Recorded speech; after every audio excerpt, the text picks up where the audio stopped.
According to reports, these images are from the final live stream of this young Korean woman. Just 30 minutes after ending it, she was kidnapped and killed. Yoon Ji-ah had over 300,000 followers on TikTok, and what happened to her shocked everyone who knew her. This recent case has caused a huge stir in South Korea, a country where crimes like this are extremely rare. Hey everyone, how are you all doing? Welcome back to the channel. This case happened in South Korea and had a huge impact in that country. So without further ado, let's get to the video.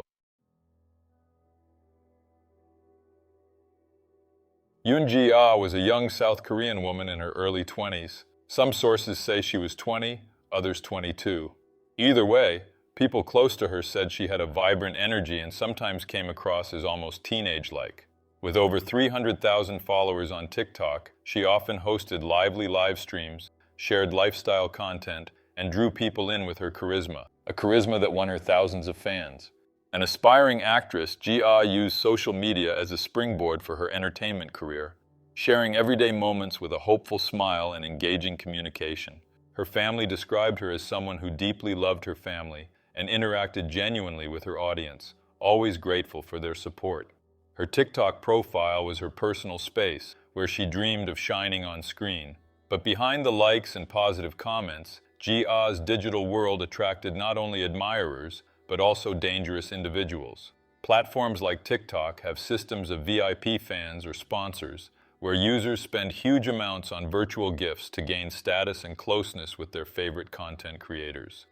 These big spenders can reach high levels, such as 46 or 56 in the ranking, which requires a minimum investment of 100 million won, about $70,000.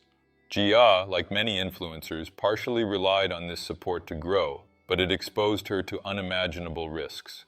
The man who would forever change Ji-ah's life was Choi, a man in his 50s, known online as Black Cat. Neither the authorities nor the Korean media released his full name or an uncensored photo of his face. This is because in South Korea there is a strong legal and cultural tradition of protecting the identities of crime suspects during investigations, to uphold the principle of presumed innocence and prevent irreparable damage to the reputations of people who may be acquitted. Regardless, I'll recount here everything I found about Choi and why, according to him, he committed the crime. Choi is an IT professional living in Seoul, the capital of South Korea. Some sources say he was a programmer, while others claim he was a systems manager. During South Korea's early internet boom, Choi built a reputation as a social media expert. Around that time, he started going by the nickname Black Cat on online forums. Choi chose it because, to him, it symbolized mystery and luck. Some of Choi's co-workers saw him as an extremely greedy and controlling person. He had a habit of manipulating those around him to achieve his goals and gain personal benefit. In the 2000s, there was a major surge in media platforms and social networks in South Korea. It was a time when YouTube was starting to gain popularity there, and Choi wanted to seize the opportunity. He began presenting himself as the CEO of an IT company for small content creators, claiming he could help them gain more followers and monetize their content. He wanted to act as a sort of mentor to these new creators, and in return, he would take a percentage of their earnings, ranging from 30 to 50%. But in reality, Choi didn't have a formal company to provide such services. He was more like a freelancer operating on his own, trying to boost a few creators. To gain some credibility, he started taking out loans to buy expensive clothes, luxury cars, and other items that would make him appear successful. After investing in his image and managing to convince a few creators, Choi soon began running an informal agency with about 8 content creators. Most of them were young women, and he promised them fame and money. But in return, they had to be loyal to him. I don't know if Choi had any formal contracts with the creators he managed, since he didn't have an officially registered company. Here's how it usually works. Even today, there are companies that reach out to content creators promising to boost their earnings and more. A contract is drawn up that both parties must follow, and if either party breaks it, a penalty fee must be paid as compensation to the other party. The penalty is usually high. This ensures the creator doesn't break the contract, as it's unlikely the company would breach the agreement. And if the creator does break the contract for any reason, the other party can take legal action since they have the creator's signature, which can get very complicated. So, I don't know if Choi had contracts with the creators he managed, But since sources say he didn't have a formal company, it's very likely their agreements were just verbal.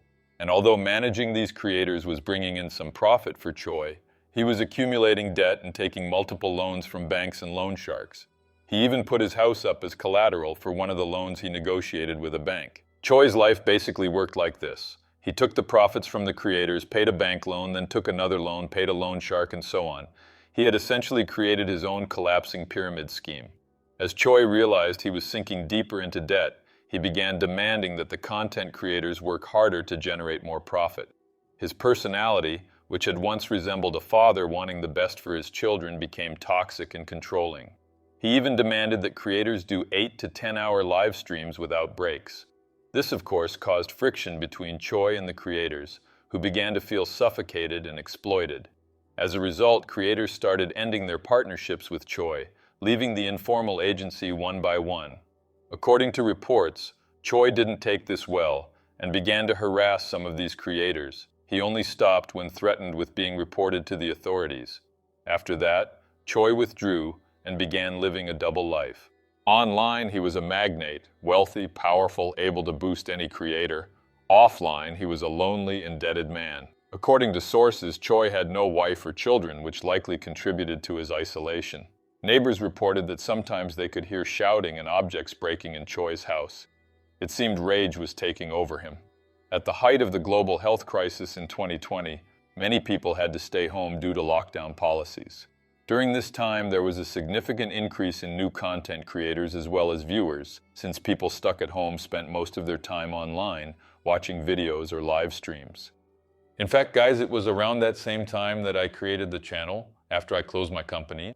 And to this day, I'm still here, and I'm very grateful to God and to you all for that. Well, Choi, noticing the significant increase in new creators and people watching them, saw an opportunity. He managed to attract more creators and digital influencers with promises of growth and financial gain. Between 2020 and 2023, Choi was managing a number of people working as digital content creators. The exact number of creators he managed isn't specified in the sources, but it said he was making a good amount of money from it. However, he was still buried in debt. His house, which he had put up as collateral for a bank loan, was behind on its mortgage, and if he didn't pay, the bank would seize it. Choi ignored the collection attempts whenever he could, and the bank had been trying to reach him for months without success. When he could scrape together some money, he paid a portion of the loan to avoid losing the house, while the rest fell behind. He did this to delay the bank taking his house as long as possible, but it was only a matter of time before he lost everything, and he knew it. At first, Choi's relationship with the new creators he managed was good, benefiting both sides. The creators were actually seeing good results under Choi's management, but as he grew desperate for more money, his toxic personality soon resurfaced. A police report states that in December 2024, when Choi was 50, he assaulted and held a content creator hostage in his home after she tried to break the agreement they had. In her testimony, the creator said she was severely beaten and detained for hours in Choi's house, where he told her she wouldn't leave until she changed her mind about their agreement. At the time, Choi was arrested and charged with assault and kidnapping, but he was released shortly after posting bail. This judicial failure would allow Choi to commit an even more serious crime almost a year later. Now let's move to early 2025 when Choi began approaching the central figure in this case, Yoon Ji-ah. As mentioned earlier, Ji-ah dreamed of becoming an actress and saw social media as a way to gain recognition and perhaps one day land a role on South Korean television. By then, she already had over 100,000 followers on TikTok, but she knew she would need a much larger following to gain visibility and reach her goal. That's when Choi appeared. Choi introduced himself to Ji-ah as the CEO of an agency that helped content creators and digital influencers grow. He told her he was a sort of godfather of stars, implying that everyone he managed became a star. And as we know, that was exactly Ji-ah's dream. She wanted to be a famous actress, a television star. Choi promised the young woman that he would double her follower count in a short time, but in return, he would take 40% of all her live stream earnings and also demanded her loyalty. Seeing Choi as someone experienced in social media, Ji-ah agreed. The partnership quickly bore fruit. Choi invested heavily in Ji-ah's profile, spending large sums to boost her TikTok presence. As a result, tens of thousands of new followers started arriving, significantly increasing her follower count. But as Ji-ah's followers grew, Choi's debts were also mounting, as he took out more loans to invest in her influencer career. In the following months, Ji-ah's followers more than doubled, and her performance and financial returns kept improving. However, as we know, Choi was drowning in debt, and the revenue from Ji-ah's accounts wasn't enough. So once again, Choi began making absurd demands in an attempt to increase profits. He imposed rules on Ji-ah that were far from normal. In addition to mandatory daily live streams of at least 8 hours, Choi demanded that she install a tracking app on her personal phone so he would always know her whereabouts. At first, Ji-ah didn't see a problem with this and followed all of Choi's rules. In her mind, he was very experienced and knew what he was doing, especially as her follower count kept growing. However, as the days passed, Ji-ah began feeling increasingly overwhelmed and stressed. She even mentioned it to some friends, who noticed how exhausted she seemed from the routine Choi imposed. In September 2025, Ji-ah discovered the full truth about Choi. It's unclear exactly how she found out, but she learned about his past with other creators and the enormous debts he owed, including the mortgage on his house, which was about to go to auction. She also learned about the assault and kidnapping Choi had committed against another influencer, which left her very scared. Ji-ah was already exhausted from Choi's control and demands, and learning about his dark past felt like a clear sign that she needed to distance herself. She then contacted Choi and told him she no longer wanted to work with him. Choi panicked. He called Ji-ah an ungrateful daughter, saying she had grown thanks to him and that it wasn't fair for her to abandon him. But Ji-ah had made up her mind and decided to cut off contact with Choi. The truth was, Ji-ah had been a goldmine for Choi. According to sources, she was bringing him around 50 to 100 million won every month. Of all the content creators and digital influencers Choi managed, Ji-ah had the best performance and consequently generated the highest profit for him. He knew that with the end of this partnership, his chances of climbing out of the debt hole he was in would be minimal. Choi became completely desperate, and this desperation would lead him to commit a brutal crime. On September 10, 2025, security cameras on a street in Seoul captured the moment Choi approached Ji-ah, and on his knees begged her not to abandon him. He tried to grab her phone, but she stepped back and walked away. That same day, Choi's house was officially auctioned, leaving him homeless. The next day, September 11th, Ji-ah was on Yeongjong Island doing her daily TikTok live stream. She ended the live at 3 p.m., thanking her followers and saying goodbye. Neither she nor her followers could have imagined that this would be her last live stream. Less than 30 minutes later, at 3:27 p.m., security camera footage captured Choi forcibly pulling Ji-ah into his car after an argument. In a rage, fueled by financial loss, rejection, and desperation, he violently assaulted her and then suffocated her with his own hands. After taking her life, Choi drove to a secluded area where he placed Ji-ah's body in a suitcase out of sight. Around 6 p.m., he drove from Seoul to Muju, a distance of approximately 125 miles. He stopped 8 times along the way to avoid raising suspicion. He went into gas stations in urban areas, bought a few items, and rested, everything to appear normal. Near a mountainous area, Choi parked his car, got out, carried the suitcase with Ji-ah's body, and climbed a mountain covered with dense vegetation. Later, witnesses reported seeing a man in his 50s carrying a bulky suitcase suspiciously, but they didn't intervene.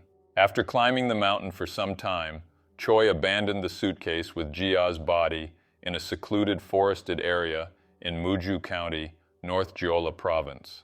The exact location is a secondary trail in a remote forest, away from main tourist paths, covered with dense vegetation and uneven grass, an intentional choice to delay the discovery of the body. Part of the body was exposed outside the suitcase, which caused that portion to decompose faster due to the humid autumn climate. The next day, Ji-ah's family was extremely worried. They had tried contacting her multiple times but got no response. Ji-ah was completely silent, which was a bad sign for them. The night before, Ji-ah had sent messages around 10 p.m. saying she was traveling and that they shouldn't worry. As we know, by that time Ji-ah was already dead, so the messages were sent by Choi in an attempt to mislead her family. However, it didn't work. Ji-ah's family found it very suspicious, as she would never travel so suddenly without notifying them in advance. The family then reported Ji-ah's disappearance to the Yongin-dongbu police, located in the Seoul metropolitan area where they live. The police quickly launched an investigation to determine her whereabouts. They classified the case as a high-risk disappearance because Ji-ah was very young and a public figure, with hundreds of thousands of followers. Initially, authorities theorized that she might have been the victim of an obsessed fan, but they didn't rule out other possibilities. Ji-ah's father actively participated in the initial search and provided information about everyone close to his daughter, including Choi. The family knew Choi and were aware of his business partnership with Ji-ah related to her influencer career. The Yongin-dongbu police activated the National Missing Person Alert System, notifying authorities across the country about the case. Keep in mind that South Korea is a small country, so it's easy for someone to cross the entire nation in a single day or even a few hours. That's why, in disappearance cases like this, the alert is issued nationwide. The police also contacted all of Ji-ah's friends and acquaintances, including Choi, who all claimed not to know her whereabouts. Later, they tracked the last signal from Ji-ah's phone, which stopped transmitting in an area of Incheon. Incheon is about 9.3 miles from Yeongjong Island, where Ji-ah had done her last TikTok livestream. It's very likely that Choi discarded her phone in Incheon before driving to Muju. That's why the last signal came from that area. Since the authorities knew Ji-ah's last livestream was on Yeongjong Island before her disappearance, they decided to check all the security camera footage from locations she likely visited. That's when they saw the moment she was forcibly pulled into a car. By analyzing other cameras in the same area, authorities were able to trace the vehicle's route and eventually see its license plate. It didn't take long for the police to link the vehicle to Choi, quickly discovering that the car in the footage belonged to him. A cybercrime specialized police team obtained a rapid warrant to access all of Ji-ah's social media accounts.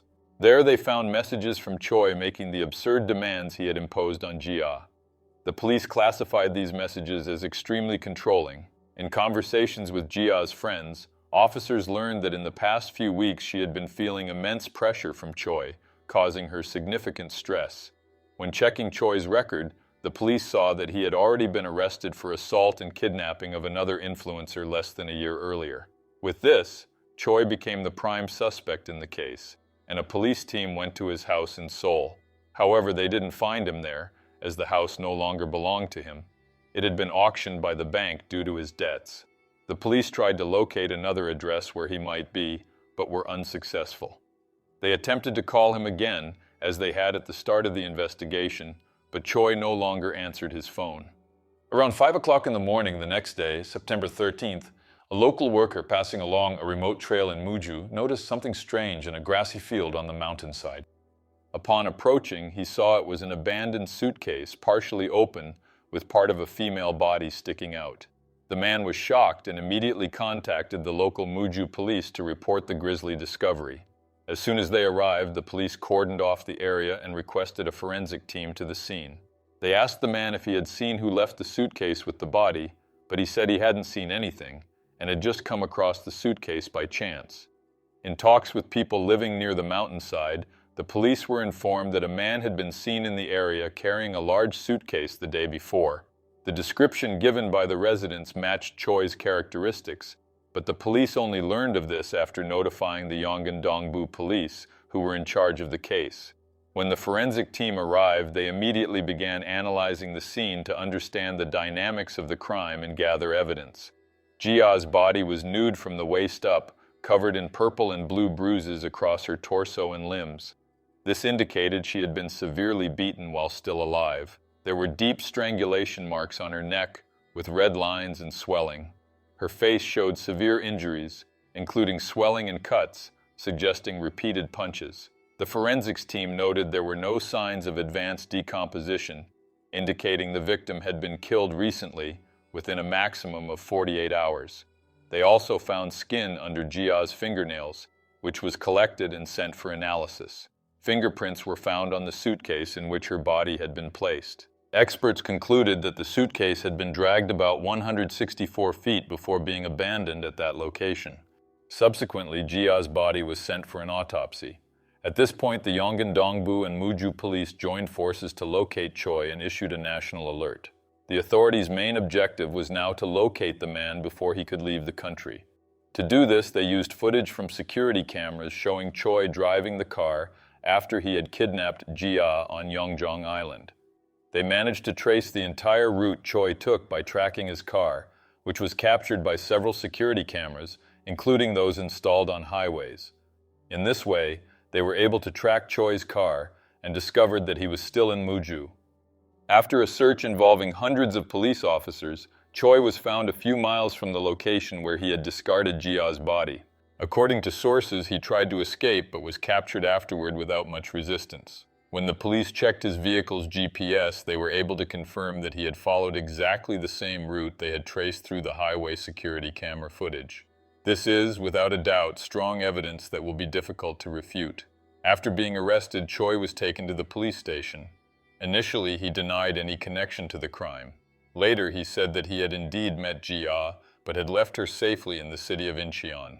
However, as soon as he learned that the police had already discovered Ji-ah's body, he confessed everything. Choi said he committed the crime because he was desperate. He said he suffocated the young woman with his own hands and then panicked. Afraid of being arrested, he decided to hide the body in a remote mountainous area of Muju, a place he was somewhat familiar with. The motive was that Ji-ah had ended the business partnership they had. Choi said he needed the money from this partnership to pay off his debts, which had already exceeded billions of won. Without Ji-ah, he would never have been able to get out of the hole he had gotten himself into, and so he became desperate. He said he begged Ji-ah not to abandon him, even kneeling before her, but she refused to listen. For him, this was a great humiliation, and when he lost his house to the bank, he became angry and desperate.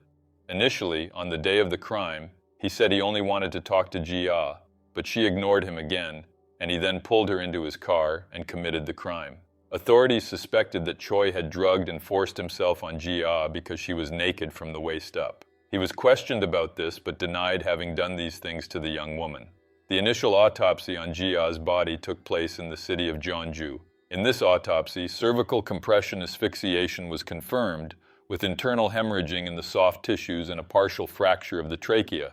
Additionally, there were numerous bruises on her face and torso. She had some cracked ribs, indicating that she was severely assaulted before being killed. There were no deep defensive wounds, suggesting that she was quickly overpowered.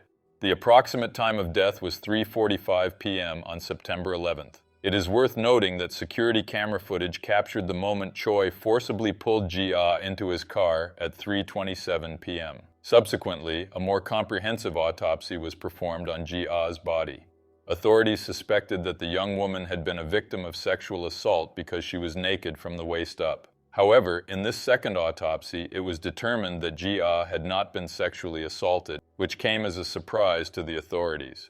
She also had no drugs in her system, thus ruling out the theory that Choi had drugged and forced himself on her before killing her.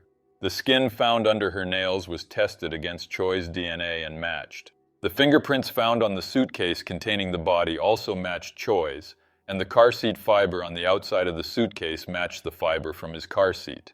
With all this evidence, plus Choi's own confession, a conviction is certain. On September 16th, Choi attended his first preventive detention hearing in Muju. The presiding judge approved his detention, citing a risk of flight and the fact that he was a repeat offender. Choi was formally charged with the crime and transferred to a prison in Seoul without the right to bail.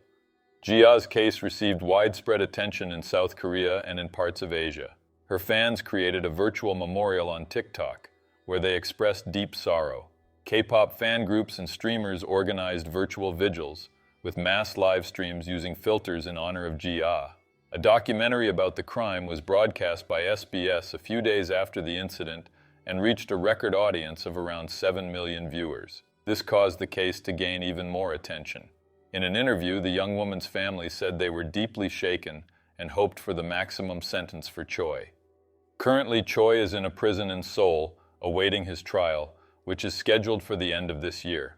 According to South Korean law, if convicted on all charges, Choi could face life imprisonment without the possibility of parole. I could not find information about Ji-ah's funeral. It appears that the family opted for a discreet farewell ceremony, likely attended only by very close people. Alright everyone, that's it. Thank you so much for watching until the end. I'll be signing off here. A big hug, and I'll see you in the next video.